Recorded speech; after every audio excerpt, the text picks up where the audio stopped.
What's going on, guys? Zombie Wars here, and welcome back again to our video. With the release of Five Nights at Freddy's chapter on the PTB, one question seems to be being asked when it comes to speculation. That being, what's next? In this video, we're going to be discussing this question exactly, going over the future of Dead by Daylight and what it holds. Before we do get to that though, guys, be sure to leave a like on this video and subscribe if you're new to the channel.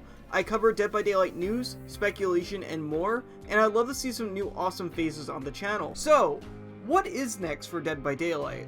Well, quite a bit actually. We actually know what most of Year 10 has in store for us, or at least a good idea from the roadmap. With DBD's biggest license out of the way, what are they gonna do next? Well, we know potentially what the next chapter in July is going to be, that being The Walking Dead. There's actually a hint being the quote, "the ones who live," being hidden in the Year 10 roadmap, that being a Walking Dead miniseries with Rick Grimes and Michonne. Two perfect survivors for the two licensed character spot. There's also going to be a rift around July as well that would fit The Walking Dead very well. And I personally think it's going to be a rift that includes many other characters from The Walking Dead, as opposed to an original rift or even a FNAF themed rift, like many people have suggested. They would be able to do a lot of different legendary skins with this rift. For September, we are going to be getting an original chapter, though it's based on Asian folklore. We actually have two hints surrounding this chapter already, with it said to be the goriest chapter yet, with some saying it could be hinting towards a Krosu killer. There's additionally another hint. There's an arcade machine at Freddy Fazbear's that features a Jorogumo,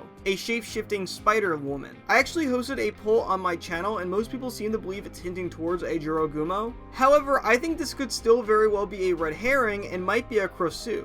It would line up with it being the goriest chapter as well. It's honestly up in the air, but as we get closer to the chapter, we'll definitely find out. Then of course, in November, we're getting a licensed chapter with a new killer and two survivors. We have no information on what this license could be yet. However, if I had to make an educated guess, and by that, I mean absolutely winging it, I would guess probably a Resident Evil Part 3 chapter based on either Resident Evil 7 or even Village. Another idea I see going around is that this could be Predator. I'm unfamiliar with the Predator license, however, I feel as though Predator as a chapter would likely get a standard one survivor or even the killer only treatment, but that's purely based on vibes from someone who isn't really familiar with the license, so don't listen to me on that one too much. And then of course in March we have an original survivor chapter that is hinted at being a twist on an already existing killer. Part of me wonders if this could possibly be a survivor Blight, as he was once in the realm not as a killer. Nicolas Cage was also pulled into the realm acting as the Blight, acting as Talbot Grimes, so in a funny way he is kind of a survivor Blight, or even perhaps Evan McMillan, as he is the poster killer of the game, so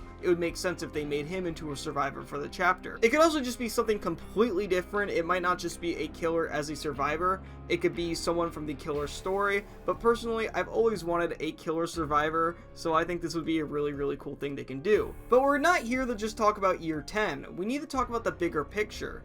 Now, while I can't really discuss original chapters, as it's something that only Behavior knows about, providing, no leaks come out, we can always speculate about licensed property. I think how we view licensed chapters in the future will be much different than we originally anticipated years ago, with DBD getting more and more bold with the IPs that come into the game. I brought this up in a previous video, but with the release of Springtrap in DBD, I believe new players and even existing players will change the usual request for characters recommended into the game. For example, Bendy and the Ink Machine is a viable chapter I see discussed that can actually be taken seriously. Now, I'm not saying Bendy is going to be coming anytime soon, but if you requested Bendy years ago, you would probably be laughed at, as it would be such an odd request. But since the release of Five Nights at Freddy's and the inclusion of mascot horror into Dead by Daylight, I think this will be a more and more requested chapter. Even Eric Pope, the community director at Behavior, states that Bendy isn't even a bad request for a chapter coming into the game. Along with Bendy, I would say chapters such as Poppy Playtime probably aren't even out of the picture too. These are chapters that were once seen as impossible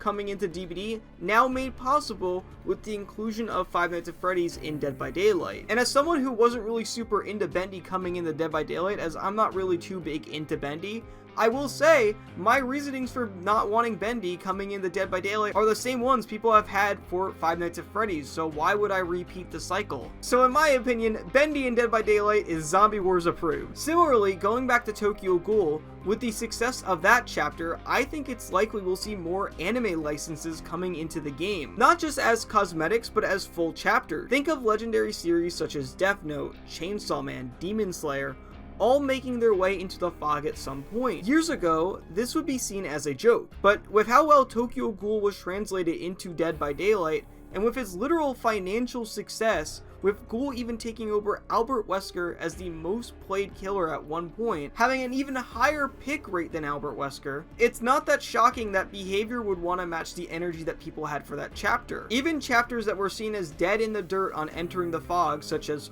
Friday the 13th, are making a real possibility of joining, with Jason Universe opening up collaborations, the new, I guess, IP holders of Jason. Even with a brand new Jason design, with as controversial as the new look is, the news that Jason is back and is ready for collaboration is amazing news for Dead by Daylight, and will drive speculation going forward. Point is, while in this video I won't be dissecting every possible license that can come into the game, such as IPs like Terrifier or Conjuring, as trust me, there is plenty of speculation to be had on many chapters that can still come into the game, and I will be making videos like that in the future. I just wanted to start a discussion on what exactly the future of DBD's licensed content can be. I know that some people might be concerned about DBD essentially becoming the scary Fortnite with how DBD collaborates now, moving away from purely horror licenses, which, trust me, I want to go on to that topic on its own, as there's so much to dive into when it comes to that particular topic, and how much there just is to say on the matter. However, I don't think it's necessarily inaccurate either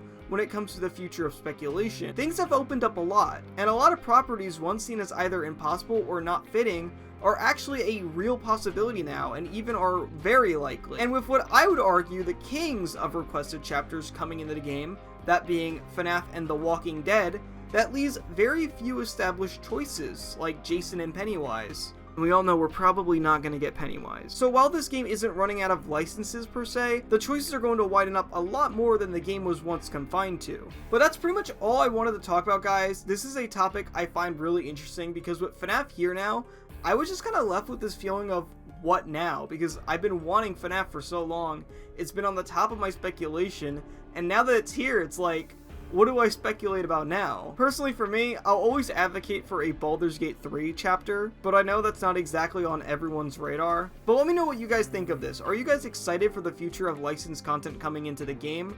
Or are you guys disappointed by how this game's selection of licensed content is going to widen? As always, thank you guys so much for watching. I'll see you guys in the next video. Like, subscribe, and I'll see you guys next time. Peace.